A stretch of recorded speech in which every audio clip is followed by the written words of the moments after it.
Assalamualaikum warahmatullahi wabarakatuh. Selamat pagi untuk kamu yang sedang menyaksikan video pembelajaran ini. Masih di channel Junidi Fayat. Kali ini kita akan membahas pembelajaran 2 subtema 3 di tema 1 untuk kelas 5 SD.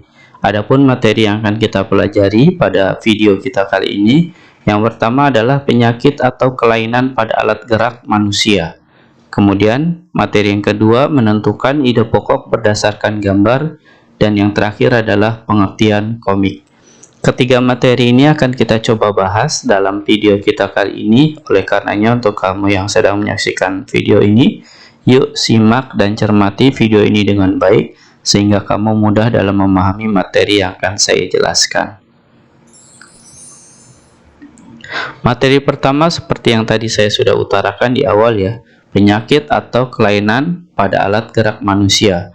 Materi ini bersumberkan pada muatan ilmu pengetahuan alam dengan kompetensi dasar 3.1 dan 4.1. Contoh penyakit dan kelainan pada tulang manusia.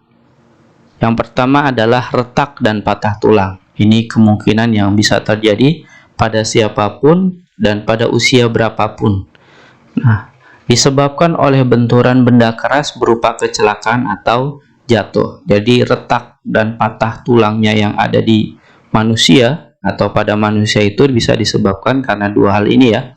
Bisa jadi karena kecelakaan mengendarai kendaraan, baik sepeda motor dan kendaraan mobil. Karena terjadinya sangat benturannya keras dan cepat, maka tulang pada manusia dimungkinkan untuk bisa patah atau retak. Nah, atau bisa jadi dia bermain bola nih.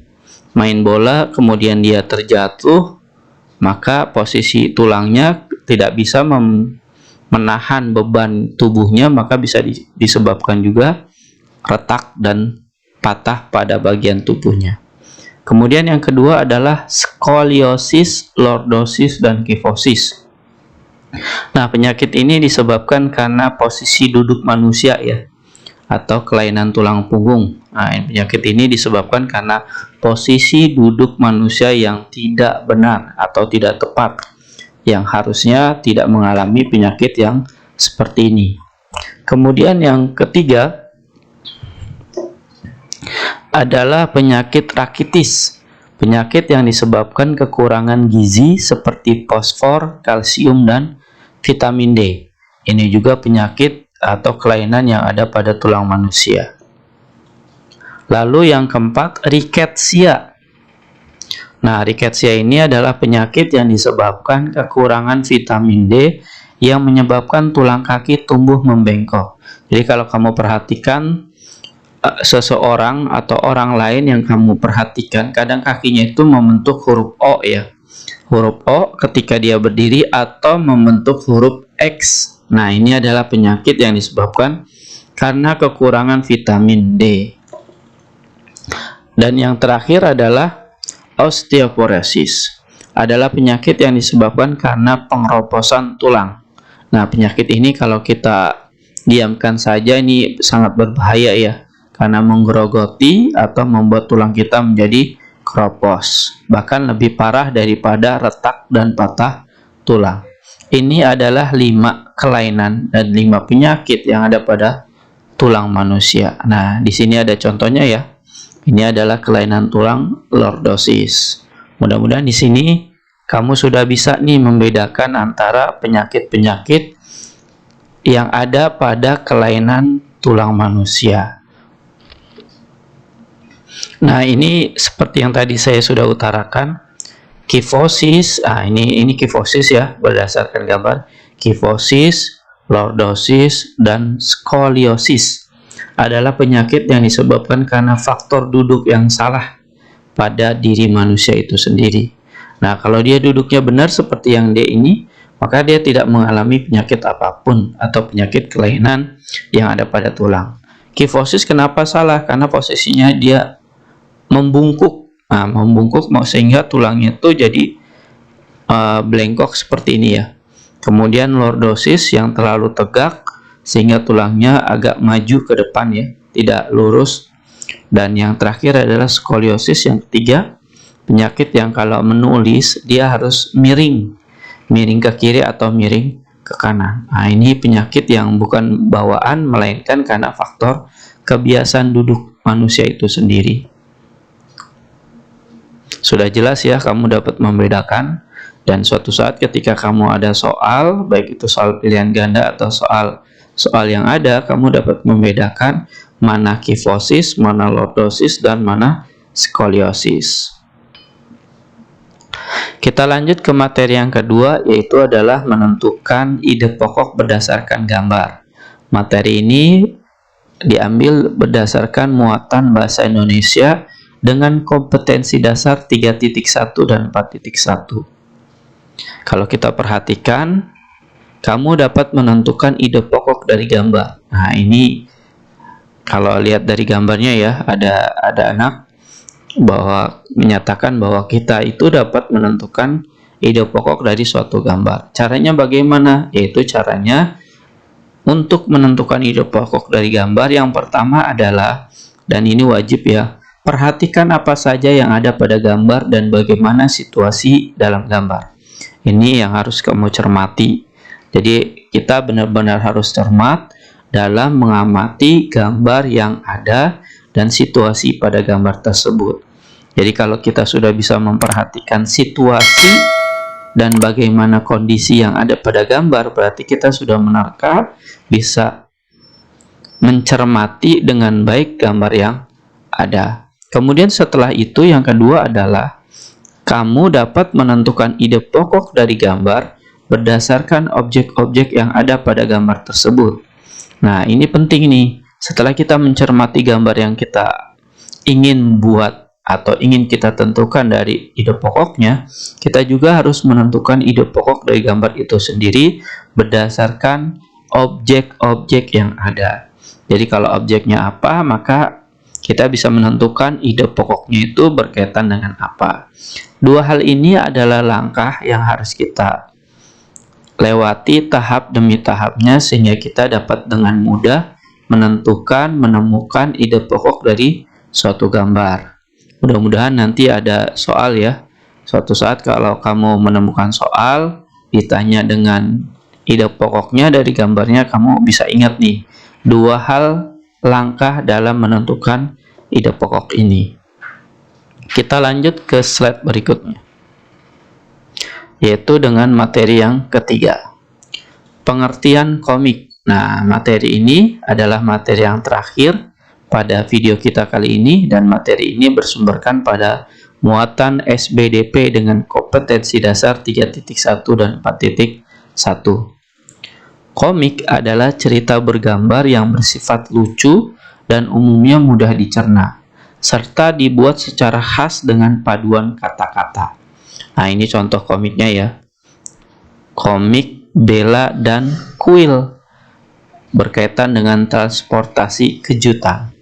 Jadi kalau kita menemukan komik atau membaca komik, maka ciri khasnya adalah memiliki paduan kata-kata yang mudah dicerna. Cerita dalam komik disajikan dengan adegan beberapa gambar yang disusun secara berurutan. Nah, ini adegan gambarnya secara berurutan ya. Nah, bisa ke kiri atau ke kanan, kiri kanan, atau dari atas sebelah kiri, kemudian ke bawah, lalu ke kanan atas, kemudian ke bawah. Ini maksudnya dari berurutan yang tadi. Kemudian, fungsi kata-kata pada komik adalah untuk menjelaskan, melengkapi, dan memperdalam penyampaian gambar secara keseluruhan. Jadi, kata-kata yang di sini ya, ini kan ada kata ya, dia berbicara maksudnya. Ini adalah untuk memperdalam penyampaian dari gambar yang ada. Misalkan ini kalau kita perhatikan, kakak sedang berbicara dengan adiknya. Libur telah tiba, libur telah tiba. Maksudnya seperti itu, kakaknya ngomong. Kemudian adiknya menjawab, hatiku gembira. Nah, ini adalah sebuah lagu ya. Jadi dari sini, si tulisan ini merupakan dari penjelasan atau pelengkap dari gambar itu sendiri. Gimana? Mudah ya? Sudah paham ya? Jadi komik itu apa? Fungsi kata yang ada pada komik juga apa? Adapun kalau kita mau membuat komik, nah ini langkah-langkah yang harus kamu perhatikan dan kamu harus lewati tahap demi tahapnya. Yang pertama adalah menentukan karakter yang akan menjadi tokoh. Jadi karakternya apa gitu. Kalau misalkan kita di sini gambar komik, maka karakternya adalah Bella dan Quill. Nah, kamu harus bisa menentukan karakternya apa dari setiap tokoh yang akan kamu jadikan. Kemudian kita harus menentukan pula wataknya, watak si tokoh yang ada pada komik kita, bagaimana sifat dan karakter yang ada pada si tokoh. Kemudian yang ketiga adalah langkahnya menentukan tema. Dengan menentukan tema, kalian bisa melanjutkan ke langkah berikutnya. Tema itu berkaitan dengan cerita ya, ceritanya tentang apa, maka ya sekitar itulah yang akan kita bahas. Nah, di sini kan temanya berkaitan dengan liburan atau libur. Nah, maka ya kita bahasnya di komik ini berkaitan dengan mengisi waktu libur. Yang keempat, buatlah cerita. Buatlah ceritanya. Setelah tema dan kerangka terbuat, maka untuk menyebarkannya menjadi cerita yang sangat mudah. Jadi setelah kita menentukan tema, maka kita harus bisa juga membuat ceritanya atau dialog yang ada pada gambarnya. Jadi ceritanya kita buat, maka kita baru bisa membuat seperti komik yang ini. Lalu yang terakhir, yang kelima, bagian tahap yang terakhir adalah tuangkan dalam gambar kronologi cerita. Jadi ketika temanya sudah ditentukan, kemudian ceritanya sudah ada, maka diilustrasikan dengan gambar yang kita buat. 5 tahap ini adalah tahap-tahap dalam langkah membuat komik yang baik dan benar. Mudah-mudahan dari sini kamu sudah terbayang langkah-langkah dalam membuat komik dan kamu bisa membuat komik itu sendiri dengan baik sesuai dengan kemampuan kamu sendiri. Setelah kamu menyaksikan video ini dari awal hingga akhir, dari materi pertama hingga materi yang ketiga, silakan kamu jawab soal latihan ini yang terdiri dari 4 soal. Nah, jawablah sesuai dengan kemampuan yang kamu miliki sendiri tanpa harus meminta dan menerima bantuan dari orang lain. Saya doakan kamu bisa dalam menjawab soal latihan ini dengan jawaban yang benar dan tepat. Selamat mengerjakan, selamat mencoba. Jika kamu menemukan kesulitan, silakan kamu memulai video ini dari awal hingga akhir. Mengulangi video ini dari awal hingga akhir. Mudah-mudahan dengan cara mengulang video ini dari awal hingga akhir, kamu dapat menemukan jawaban yang kamu butuhkan. Demikianlah pembahasan kita pada video pembelajaran kali ini.